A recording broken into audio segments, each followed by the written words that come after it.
Andhra Pradesh assembly ఎన్నికల్లో పోటీ చేస్తున్న అభ్యర్థులు అందరి దృష్టి ఉన్నది లోకేష్ గారి పైన. మంత్రి, ముఖ్యమంత్రి గారి కుమారుడు మంగళగిరి నుంచి ఆయన పోటీ చేస్తున్నారు. తన విజయానికి సంబంధించి తను ఏమనుకుంటున్నారు, తన ప్రత్యర్థి గురించి ఏమనుకుంటున్నారు దగ్గర లోకేష్ గారు తెలుసుకుందాం. సార్ నమస్తే, ఎట్లా ఉంది ప్రచారం? ఎప్పుడు లేని విధంగా సంక్షేమ అభివృద్ధి కార్యక్రమాలు ఈరోజు తెలుగుదేశం పార్టీ చేస్తాం జరిగింది. తెలుగుదేశం ప్రభుత్వం చేపట్టింది. సో అది చూస్తే ఏ గ్రామంకి వెళ్ళినా పెద్ద ఎత్తున మహిళలు కానీ మా అవతాతలు రోడ్డు పైకి వస్తున్నారు, నీరాజనాలు పలుకుతున్నారు. నాకు ఎలాంటి సందేహం లేదు, మంగళగిరితో పాటు ఆంధ్ర రాష్ట్రంలో కనీసం 150 నియోజకవర్గాలు తెలుగుదేశం పార్టీ గెలవబోతుంది. ఈసారి ఎన్నికల్లో మంగళగిరిలో మీకే ఎందుకు ఓటేయాలి? 5 సంవత్సరాలు ఇక్కడున్న శాసనసభ్యుడు ఏనాడు ప్రజలకు అందుబాటులో లేడు. ఆయన అనేక కేసులేసి 274 కేసులేసి ఎప్పుడూ అభివృద్ధి కార్యక్రమాలు ముందరికి సాగనీలేదు. నేను గెలిచిన తర్వాత ఎవరు ఊహించిన విధంగా నేను అభివృద్ధి చేస్తాం. మా కుటుంబంలో ఉన్న నియోజకవర్గం కుప్పం, ఎవరు ఊహించిన విధంగా కుప్పాన్ని అభివృద్ధి చేస్తాం. అదే ధీటుగా తప్పనిసరిగా మంగళగిరిని అభివృద్ధి చేస్తాం. చేనేత కార్మికులు నేను ఆదుకుంటా. దుగ్గిరాల పసుపు రైతులకి వాళ్ళు ఎట్లయితే వ్యాలిడేషన్ చేసి పసుపు ఎక్కువ ధర వచ్చే విధంగా నేను చేస్తాను.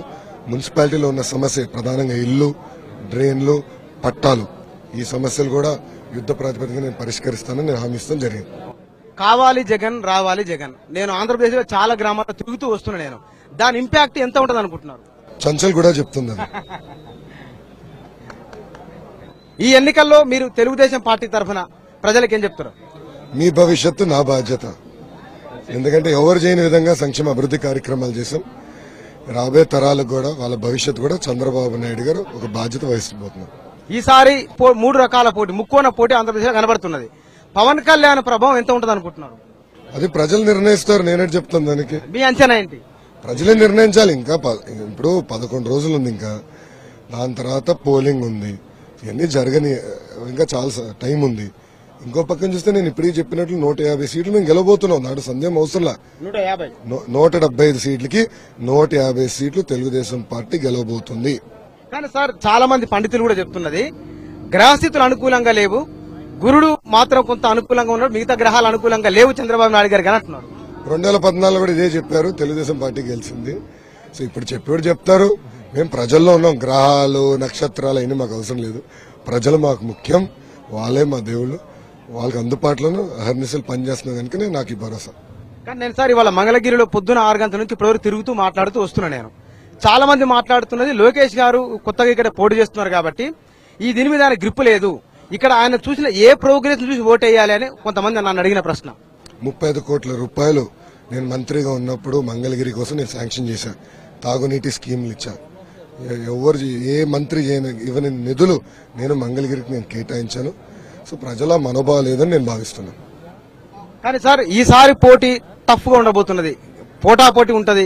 ఎక్కడొచ్చినా సరే కొంచెంలోనే, ఎవరు వచ్చినా కొంచెంలోనే అంటున్నారు. మరి అయ్యా, మీరు తెలంగాణ నుంచి వచ్చారు, మీకు ఇంకా ఆంధ్ర రాజకీయాల అవగాహన రావాల్సిన చాలా అవసరం ఉంది. కానీ ఒక్కొక్కటి సార్ నాకు అర్థం, నిజంగా నాకు అవగాహన రావాల్సి ఉంది, నేను నేర్చుకుంటాను. కానీ పోయినసారి కంటే ఈసారి జగన్ గ్రాఫ్ కొంత పెరిగింది అనేది. హైదరాబాద్ లో కూర్చుంటే మీకు కానివ్వండి, అదేవిధంగా కేసీఆర్ గారికి అదే అనిపిస్తుంది. రాండి, అమరావతిలో ఉండండి, గ్రామాల్లో తిరగండి, మీకు వాస్తవాలు తెలుసుకుంటారు. మీరు అనుకున్నట్లుగా 150 సీట్లు అంటున్నారు కదా సార్, రాయలసీమలో కూడా మీకు మీరు అనుకున్న సీట్లు ఎన్ని వస్తాయి అనుకుంటున్నారు? తెలంగాణలో కేసీఆర్ గారు చాలా గ్రామాలకు నీళ్ళు ఇవ్వలా. రాయలసీమలో సాగునీరు అందించాం, తాగునీరు అందించాం, కియా ఫ్యాక్టరీ తీసుకొచ్చాం, అనేక పరిశ్రమలు తీసుకొచ్చాం. సో నన్ను అడిగితే రాయలసీమ తెలుగుదేశం పార్టీకి క్లీన్ స్వీప్ కాబోతుంది. అయ్యా, పులివెందలు కూడా నీరు ఇచ్చారు చంద్రబాబు నాయుడు గారు. కుప్పం కన్నా ముందల పులివెందలు నీరు ఇచ్చినారు. అందుకే గర్వంగా చెప్తున్నా, క్లీన్ స్వీప్ కాబోతుంది. మీ గెలుపు మీద ఒక కాన్ఫిడెన్స్, మీరు చాలా షార్ప్ గా మాట్లాడుతున్నారు, చాలా షార్ప్ గా కట్ చేస్తున్నారు మాటలు, చాలా బాగా మాట్లాడుతున్నారు. మరి కొన్నిసార్లు ఎందుకు తడబడతారు? ఇప్పుడైతే మీరు మాట్లాడిన ప్రతి మాట షార్ప్ కటింగే ఉంది. మరి కొన్నిసార్లు ఎందుకు తడబడతారు? నేను తడబడను. ఒక్క నిమిషం.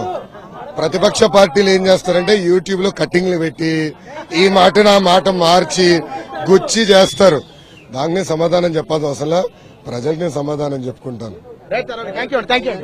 ఆంధ్రప్రదేశ్ ఎన్నికల్లో తెలుగుదేశం పార్టీకి సంబంధించింది, తన విజయానికి సంబంధించిన లోకేష్ గారి అభిప్రాయం ఇది.